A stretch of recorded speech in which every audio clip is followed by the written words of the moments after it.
தமிழுக்குன்னு மிகப்பெரிய இலக்கிய தொன்மையும் மரபும் இருக்கு. 5000 ஆண்டுகளுக்கு முன்னாடியே இரும்பின் பயன்பாடு தமிழ் நிலத்தில் இருந்ததற்கான ஆய்வறிக்கைகள் இருக்கு.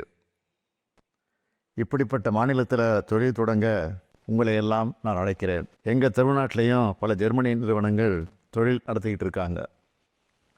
BMW, டைம்லர், மெர்சிடிஸ்-பென்ஸ், டெலிகாம் போன்ற பல்வேறு ஃபார்ச்சூன் 500 நிறுவனங்கள் தலைமையிடமாக கொண்டு செயல்படும் ஜெர்மனி தான் இந்தியாவோட வணிக உறவு மேற்கொள்ளும் ஐரோப்பிய நாடுகளில் முதன்மையான நாடு. மேட் இன் ஜெர்மனியை எப்படி தரத்தோடு அடையாளமாக உலகம் முழுக்க பார்க்குறாங்களோ அப்படி மேட் இன் தமிழ்நாடு என்பதும் தரமும் திறனும் கொண்ட ஒரு பெயராக உருவாகிட்டு இருக்கு.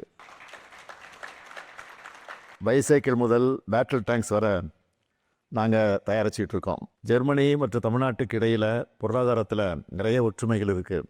ஜெர்மனி எப்படி ஐரோப்பிய யூனியனோட முக்கிய தொழில்துறை நாடோ அதே மாதிரி இந்திய ஒன்றியத்தில் தொழில்துறையோட இதய துடிப்பாக தமிழ்நாடு மாநிலம் விளங்கி கொண்டிருக்கிறது.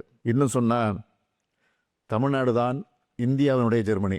60க்கும் மேற்பட்ட ஜெர்மன் நிறுவனங்கள் தங்களுடைய நிறுவனங்களை நிறுவ தமிழ்நாட்டை தேர்ந்தெடுத்திருக்கிறாங்க.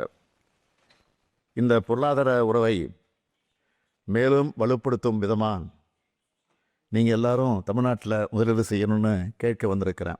தொழில் மற்ற தொழில்நுட்பத்தில் ஜெர்மனியின் துல்லியத்தையும் தமிழ்நாட்டோட ஆற்றலையும் இணைச்சா உலகளவில் ஒரு புதிய வளர்ச்சியை பாதையும் ஐரோப்பா மற்றும் ஆசியா இடையே ஒரு வலுவான வர்த்தக பாலத்தையும் நம்மால் உருவாக்க முடியும்.